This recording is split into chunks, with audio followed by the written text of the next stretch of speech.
प्यारे विद्यार्थियों, ढेर सारा नमस्कार आपके लिए। और हम जिस टॉपिक पर चल रहे थे, सोशल साइंस का वो टॉपिक है केंद्र सरकार। इसी में आगे बढ़ते हुए लोकसभा का गठन, मैंने आपको हल्का सा लोकसभा और राज्यसभा के बारे में बताया था। एक बार थोड़ा सा पुनः देख लीजिए। इसको जोड़ने के लिए मुझे दोबारा लिखना पड़ा है, आगे टॉपिक को जोड़ने के लिए लिखना पड़ा है। थोड़ी चर्चा कर लेते हैं इसमें। देखो, लोकसभा का गठन जो है, मूल संविधान में इसमें 500 सदस्य थे। किसमें? लोकसभा 500 सदस्य हुआ करते थे उस समय। लेकिन एक अधिनियम पारित हुआ, गोवा दमन द्वीप पुनर्गठन अधिनियम 1987।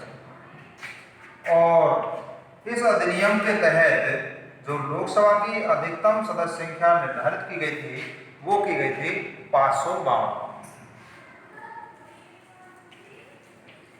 लोकसभा सदस्य का जो निर्वाचन होता है वो आप सभी जानते हैं कैसे होता है, प्रत्यक्ष तरीके से होता है। इसका मतलब हम और आप सभी लोग वोट देते हैं। राज्यसभा सदस्य का जब निर्वाचन होता है तो उसमें हमारी आपकी कोई सहभागिता नहीं रहती है।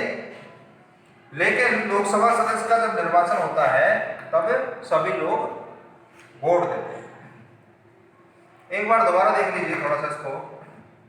देखिए, लोकसभा का जब शुरू में लोकसभा बनी थी, पहली लोकसभा 13 मई 1952 को, पहली बार 13 मई 1952 को पहली बार लोकसभा का बैठक हुई थी। तब इसमें 500 सदस्य थे। लेकिन एक अधिनियम पारित हुआ, गोवा दमन द्वीप पुनर्गठन अधिनियम 1987 का, और इस अधिनियम के तहत अधिकतम सदस्य संख्या जो है 552 निश्चित की गई थी। 552 कैसे है? 530 तो राज्यों से है, 20 यूनियन टेरिटरी से है, जिन्हें संघ शासित क्षेत्र कहते हैं। यूनियन टेरिटरी का मतलब संघ शासित क्षेत्र, चाहे केंद्र शासित प्रदेश के दो, एक ही बात है। 2 एंग्लो इंडियन और 2 सदस्य एंग्लो इंडियन कम्युनिटी से आते हैं। अब एंग्लो इंडियन का मतलब क्या है, इसको भी समझ लीजिए। जिनकी माता भारतीय है और पिता अंग्रेज हैं, उनसे उत्पन्न जो संतान है, ऐसे हमारे संविधान में विधान दे रखा है कि उन लोगों के लिए, उनके बच्चों के लिए 2 सीट लोकसभा में क्या होनी चाहिए? फिक्स होनी चाहिए।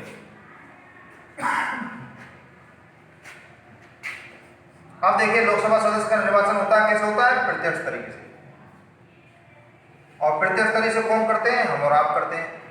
आपको बताया, सार्वभौमिक वयस्क मताधिकार की जो आयु होती है वो कितनी होती है? 18 वर्ष होती है।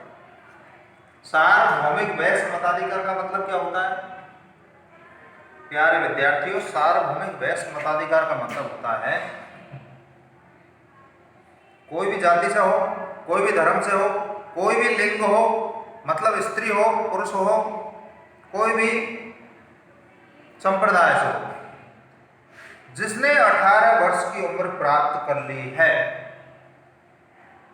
वो वयस्क हो गया। कहने का मतलब तो वो क्या अपने मत का प्रयोग कर सकता है। सार्वभौमिक कहते हैं यूनिवर्सल ट्रुथ को। जैसे इंग्लिश में कहते हैं the sun rises in the east. सूर्य कहाँ से उगता है? पूरब से उगता है। कभी पश्चिम से उगते हुए देखा है क्या? नहीं। तो इसी प्रकार ये भी सार्वभौमिक है कि 18 वर्ष की आयु जिसने प्राप्त कर ली है, वो कोई भी जाति से हो, कोई भी धर्म से हो, कोई भी संप्रदाय से हो, कोई भी लिंग से हो, वो अपने मत का प्रयोग कर सकता है। लोकसभा के सभी क्षेत्र जो हैं कैसे हैं? एकल सदस्यीय। एकल सदस्य का मतलब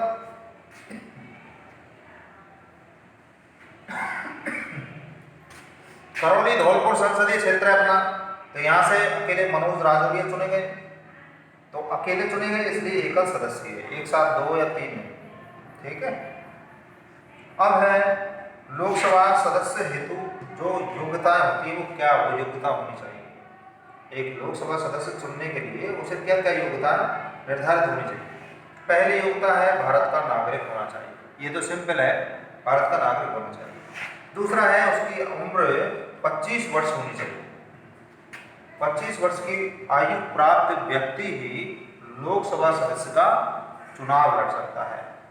तीसरा है लाभ का पद ना हो उसके, कोई भी ऐसा लाभ का पद ना हो, कोई सरकारी कर्मचारी वगैरह ऐसा नहीं हो जिससे गवर्नमेंट से लाभ ले रहा हो। चौथी है पागल या दिवालिया ना हो, ये नहीं कि मेंटल का सर्टिफिकेट दे दिया उसे और लोकसभा सदस्य का चुनाव लड़ रहे, ऐसा नहीं। दिवालिया ना हो, बैंकों के पैसे डकार गया हो, ऐसा ना हो, है ना।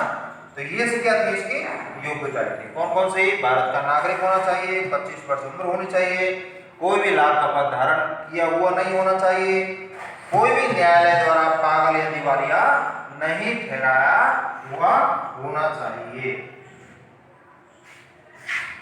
अब देखिए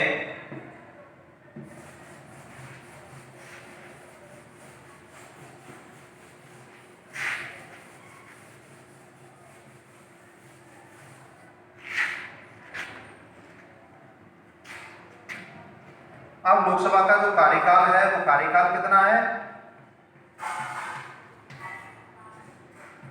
कितना है? 5 वर्ष। कितना है कार्यकाल? 5 वर्ष।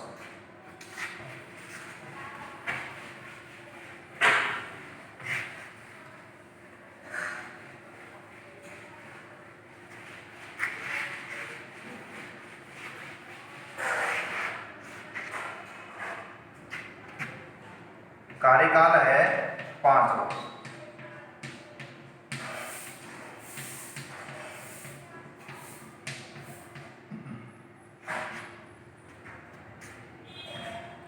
वैसे प्रधानमंत्री के परामर्श से इसको समय से पूर्व भी भंग किया जा सकता है। मैंने बताया था आपको एडीजीपी अटल बिहारी वाजपेयी, देवगौड़ा, अनिल कुमार गुजराल और वीपी सिंह की गवर्नमेंट ने गई 5 वर्ष से पहले, ठीक है ना। लेकिन साधारणतः 5 वर्ष होता है। अब है इसका अधिवेशन। अधिवेशनों की क्या कंडीशन है कि वर्ष में क्या होना चाहिए? 2 वर्ष में 2 बैठकें होनी चाहिए, 2 बैठकें होनी चाहिए वर्ष में, मतलब 6 माह में 1 बैठक होनी चाहिए। किसकी? लोकसभा की, ठीक है। आगे है लोकसभा के जो पदाधिकारी होते हैं। लोकसभा के पदाधिकारी कौन होता है? लोकसभा अध्यक्ष, लोकसभा अध्यक्ष। ये क्या होता है? लोकसभा का पदाधिकारी होता है, जिसे कहते हैं अपन स्पीकर।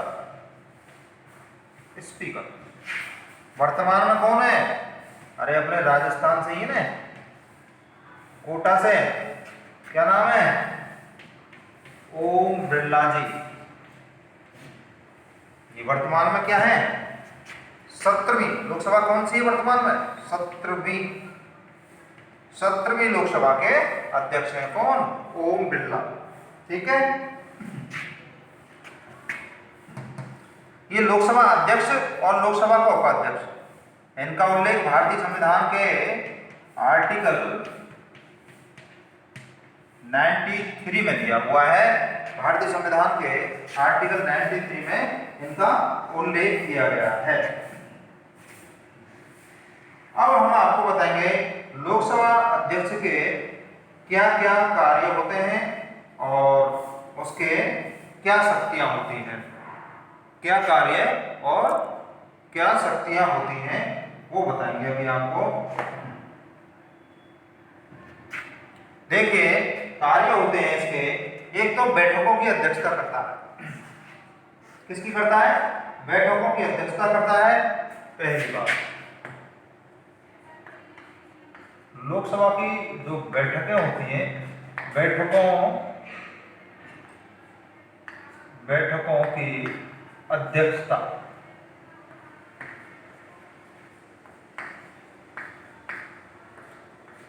करता है। दूसरा, सदन में क्या करता है? शांति बनाए रखता है, शांति बनाए रखता है।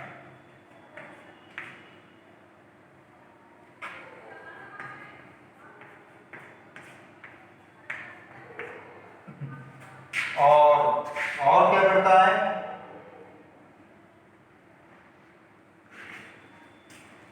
कोई भी विधेयक धन विधेयक है कि नहीं, धन विधेयक है